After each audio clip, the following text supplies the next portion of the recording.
Hello, dear students of TYBSC. Welcome for today's lecture. Today we will discuss about cell and molecular biology, lecture number 6 on cell organelles and their function. We are continuing it. Till now we have seen plasma membrane and it's a bilayer model. So Danieli-Davicini model. So they have shown that there is the lipid and protein. So two layers are there, and therefore we call it as the bilayer model of lipid and protein. So these two layers forming the plasma membrane, and their functions we have seen, how they protect, how they regulate the physiology and all the things. Now next, today we will see second model, fluid mosaic model of plasma membrane. In previous we have seen Danieli-Davicini model and sandwich bilayer model. Now, this fluid mosaic model have been reported by S.J. Singer and G.L. Nicholson in 1972, and they proposed and widely accepted the fluid mosaic model of biological membranes. The fluid mosaic model means it looks like a fluid actually, and according to this model, we will see in the next figure. Also, we have seen in previous figure. This one is 2.4. and in the next 2.5. So I will show you that figure later on, but till then we will see. And the plasma membrane contains a biomolecular lipid layer, means they also again two layers are here, biomolecular lipid layer, and both surfaces of which are interrupted by protein molecules.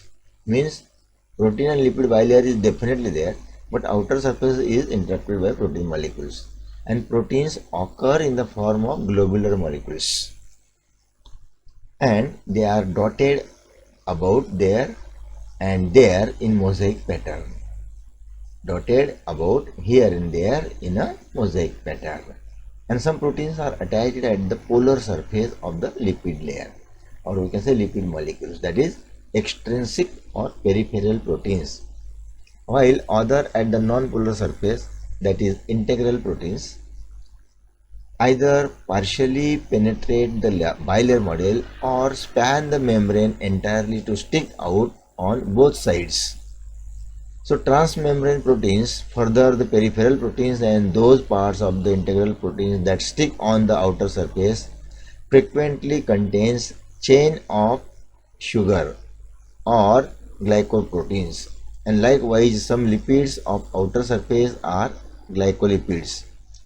The fluid mosaic model is found to be applied to all biological membranes in general, and it is seen as a dynamic, ever-changing structure. The proteins are present not to give its strength but to serve as enzymes catalyzing chemical reactions within the membrane, and as pumps moving things across it, means that membrane is allowing to move the molecules or the chemical materials across the membrane. And lipid and protein, these are the two bilayer models, and they are frequently contain some sugars like the glycoprotein for the energy rich material. So they require, because we have seen action potential and in nervous system, and we have seen the active potential or active transport. So active transport requires energy, and passive transport may be directly like diffusion. So these are the two different things in membrane.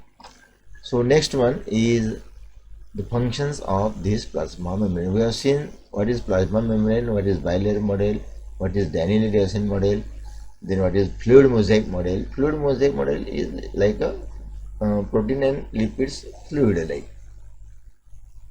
and not clear. So therefore word is mosaic layer. So they are complexly arranged with each other and partly embedded in the layer. Now, as the barrier between the internal environment of a cell and the external medium, the plasma membrane plays a number of important roles that allows a cell to function properly. By acting as a boundary that separates the cytoplasm as well as nucleus from the extracellular environment, the plasma membrane helps to regulate substances that enter or leave the cell. Through characteristics of phospholipid bilayer, which in turn provides ideal cellular conditions for the cell to function normally, and some of the other functions of the plasma membrane may be classified as follows. So one of them is transport, because that membrane allows to pass or transport the material from one side to another side. So transport is one of the main function of the plasma membrane, while some substances are allowed into the cell and some are prevented from gaining entrance, and therefore the plasma membrane is selectively permeable and thus does not allow all substances in and out of the cell. So all material is not allowed, so some selective material is allowed to transport through the membrane, and therefore we can call it as a selectively permeable membrane. While it protects the cell from the harmful substances and that are denied entry, means plasma membrane is not allowing all materials, but the substances which are harmful or which may cause any harm or which may cause disturbances in the regulation of physiology are denied or prevented to enter in the cell, and this action also helps to maintain a balance between various material for cell functions. Means the physiology of cell to perform various functions is maintained by the mechanism of transport by plasma membrane. So this is the utmost and important function of the plasma membrane. Next one is there are two types of transport, as I previously told you, that active transport and passive transport. Two types of transport mechanisms that occurs through the plasma membrane. So in passive transport, this is the simple way of transportation mechanism in which it does not require the use of energy. Means it simply passes the molecules from one side to another side. But in active transport, second type of transport, the material passes through the use of energy. Here there is not required use of energy, here is the use of energy, therefore it is called active transport. It requires energy, like ATP, adenosine triphosphate molecules are utilized for the transport of materials through the membrane. This is called as active transport. You see here, through the use of energy given, and that substances have to be transported against concentration gradient. Against means they fight the concentration gradient, they struggle therein, and therefore they require energy. एखाद्या मॉलिक्यूलला या मेम्ब्रेनच्या अलीकडून पलीकडे जायचे असेल आणि रस्त्यात कोणीही नसेल तर तो मॉलिक्यूल सहज तिकडे चालला येतो. किंवा समजा आपल्याला या दारातून त्या दारात जायचं असेल आणि मध्ये एक दोन माणसं असतील तर आपण सहज निघून जातो. पण त्याला जर का या दारातून त्या दारात जाताना जर 100 लोकांमधून जायचं असेल तर त्याला जास्त एनर्जी लागेल, आणि त्याला म्हणायचं active transport. This is the simple example of transport of the material. Second is the injection. Injection म्हणजे त्याला खाऊन घेणे, गिळून घेणे. Because of the nature of plasma membrane, different types of cells are able to ingest a variety of substances into the cell. पेशींमधल्या काही घातक नको असलेल्या, आवश्यक नसलेल्या, त्रासदायक असलेल्या किंवा मॅच होत नसलेल्या मटेरियलला डायरेक्ट खाऊन घेतात प्लाझ्मा मेम्ब्रेनच्या पेशी, आणि त्याला म्हणायचं injection. This is achieved through such processes as endocytosis. पेशीच्या मध्ये खाऊन गिळून घेणे, एंडोसायटोसिस, फॅगोसायटोसिस आणि पिनोसायटोसिस. आता ह्याच्या दोघांमध्ये सॉलिड मटेरियल असतं ज्याला ते गिळून घेतात, इथं लिक्विड मटेरियल असतं म्हणून त्याला पिनोसायटोसिस म्हणायचं. म्हणजे पेशी एखाद्या पदार्थाला खाऊन घेते, तर त्यांना 3 गोष्टी आहेत. एंडोसायटोसिस आतल्या बाजूने खाऊन घेणे, फॅगोसायटोसिस डाळे गिळून घेणे, आणि पिनोसायटोसिस ते लिक्विड असेल तर त्याला गिळून घेणे किंवा खाऊन घेणे. So these are the 3 ways by which the ingestion is achieved by the cell. So this is achieved through such processes as these 3 and pinocytosis for the liquid, and during that the food particles are ingested, like microorganism or food particle or anything, whatever is needed for the, or whatever is not required there to for the cell.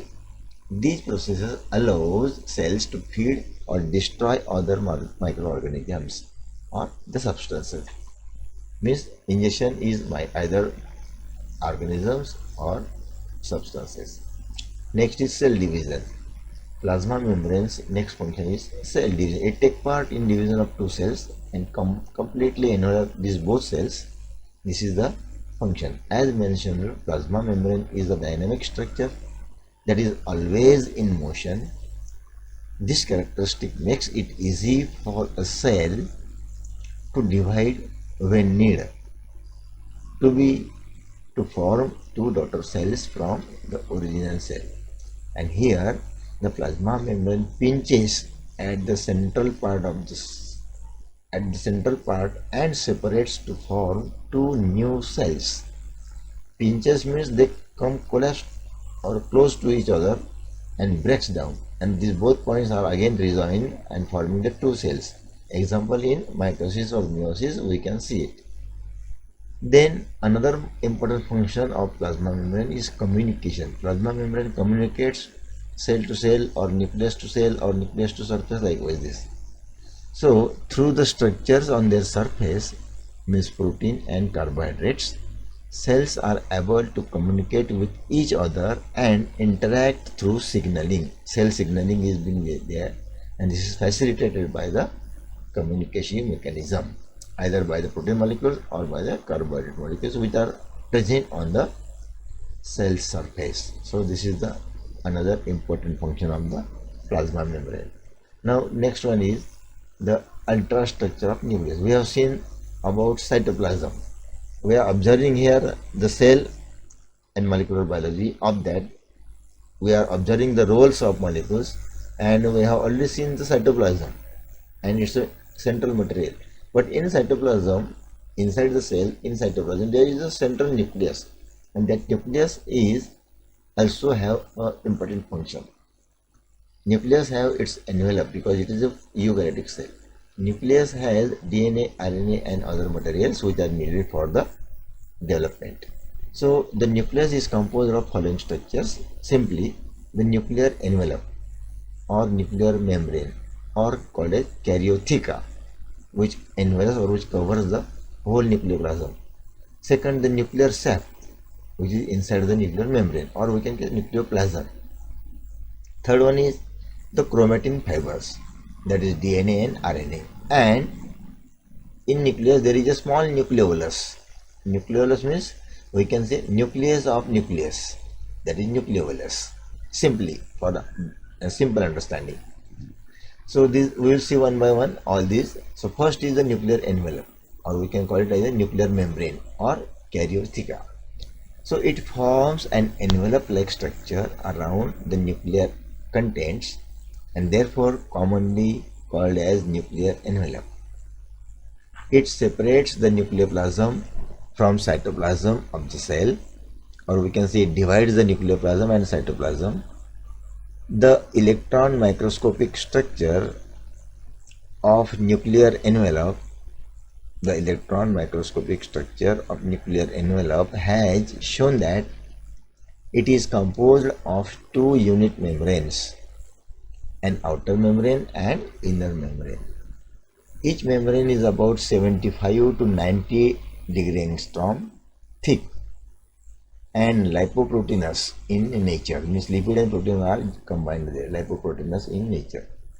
The outer and inner nuclear membrane remains separated by space of 100 to 150 degree angstrom. The outer and inner nuclear membrane are separated by about 100 to 150 degree angstrom distance or space. This intermembrane space is known as perinuclear space. The outer nuclear membrane remains rough due to attached ribosomes. Sometimes it remains continuous with the membrane of endoplasmic reticulum, and therefore it is called as rough endoplasmic reticulum. Or we can say it contains with Golgi complex and mitochondria also, maybe. This inner nuclear membrane remains associated with the chromatin material, means inner nuclear material communicates directly to the chromatin material, and outer is to the other complex matrix. Further, the nuclear membrane is followed by a supporting proteinous membrane, which is formed of a uniform thickness known as inner lamina or fibrous lamina, which is about 300 AO in thickness. So this is the capacity, or we can say up to this level, how the membrane is thick. Actually it should be degree angstrom or AO, we can say. Actually it should be degree angstrom. This one is the unit AO. Okay, actually degree angstrom we can call it as a general way, degree angstrom. Okay, whatever it may be, after this thickness we will continue the functions of the nucleus and nuclear materials. So this nuclear membrane has so many small pores, and these are allowing to move in and out the RNA materials to communicate for the synthesis of protein. न्यूक्लियसला अनेक छिद्र असतात. प्रत्येक छिद्रामधून ये जा करण्यासाठी, आवागमन करण्यासाठी cytoplasm मधून न्यूक्लियसमध्ये, न्यूक्लियसमधून सायटोप्लाझममध्ये माहिती पोहोचवणे, संदेश पोहोचवणं, हे काम करण्यासाठी न्यूक्लियर पोर्स असतात. त्यातून mRNA बाहेर जातो, न्यूक्लियसकडनं काही माहिती घेऊन येतो आणि बाहेर प्रोटीनचे मॉलिक्यूल तयार करतो किंवा प्रोटीन सिंथेसिस करतो. असे अनेक कामं करत असतात ते. So these nuclear pores are the transporting mechanism for communicating the material from cytoplasm to the material from nucleus. The nuclear membranes are not continuous, but at several places they are broken by a nuclear openings or pores. The number of the pores for a particular nucleus is variable and often depends on the species and the type of the cell. The nuclear pores are octagonal in shape and have diameter of about 600 degree angstrom. A0 or AO or whatever the symbol, but it is called as degree angstrom. These are enclosed by a circular structure known as annuli. These are the circular structures generally called as annuli. The pores and annuli are collectively known to form the pore complex, and therefore it becomes a porous membrane, allows to pass the materials across the membrane. The pore complex remains arranged hexagonally on the surface of the nuclear envelope. The annuli have an outer diameter of about 1200 degree angstrom, or we can say 1200 degree angstrom, and an inner diameter between 0 to 400 degree angstrom. So this is the range, this is the complex arrangement, this is the structure, and all about the nuclear pores, which allows to move in and out the material which is needed or required by the nucleus and cell. Second is nucleoplasm. This is about nuclear membrane. Now second is nucleoplasm. Nucleoplasm is the material which is encircled in the nuclear membrane, or which is encircled outside by nucleoplasm. Nuclear membrane. Nucleoplasm is covered by nuclear membrane.